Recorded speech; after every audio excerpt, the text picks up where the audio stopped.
Alex, let's start with Patrick Bamford. What qualities is he going to add to the squad? Yeah, well, obviously he did extremely well sort of last season. I think he won Championship Player of the Year last year. So if we're trying to recruit him in the summer, he'd been talking double figures in terms of 10 million plus. So the fact we can get that calibre player in on a loan deal between now and the end of the season, hopefully, will sort of improve our firepower and give us a bit more competition. He said he's obviously keen to be involved. He didn't get that chance at Palace. How big a part do you expect him to play?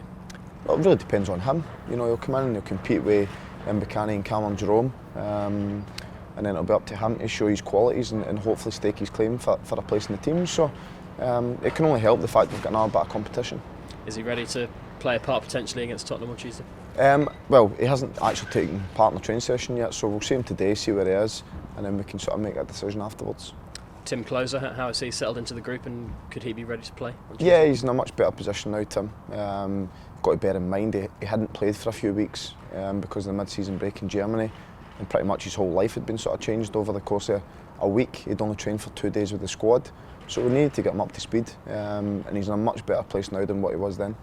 Is having these new faces around the place freshen things up a bit? Yeah, I would like to think so. I think everybody's sort of looking at it as a well, certainly a challenge, because obviously they're coming in fighting for roles in the team. I think the existing players will be looking, thinking that they need to sort of up their game, if you like, and hopefully that sort of inspires everybody to sort of lift their game and hopefully help us get results. Looking ahead to Tuesday, any new injury worries for you? We've actually got a little bit of a bug going through the camp at the moment, which is disappointing. So yeah, we'll see how that pans out over the next couple of days. How's Alex Teti? He missed the Liverpool game, didn't he? Yeah, well, Al was not well, but that was well over sort of 9-10 days ago now. So we're hoping he should be okay. Obviously, the dust has settled on that remarkable game now. How keen are you to take the good bits from that in another game in front of the home crowd at Carrow Road? Yeah, well, obviously scoring 4 goals at home is excellent. I think it's the first time Norwich have scored 4 goals in the Premier League for quite a while. So that's the pleasing part. The disappointing part is the fact that we obviously conceded far too many goals. So it's tough to get that balance at this level between allowing your front guys to win you the game, but also try to make sure that your lads at the back don't get exposed. So yeah, we've still got a bit of work to do in that, and hopefully, certainly after this week, will be sort of signs of that. Tottenham have had an excellent season this year. What's the key to causing them problems?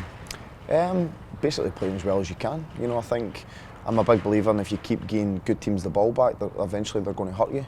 So we need to make sure our retention of the ball's good, and also when we're going forward, we've got to sort of try and pose them as many problems as we can. Have you been impressed by them? Do you see them as title challengers? I think certainly the game we played against them at their place was one of the most impressive teams we've played against so far, and I think if they can sort of stay clear of injuries and suspensions, there's no reasons why they won't be up there.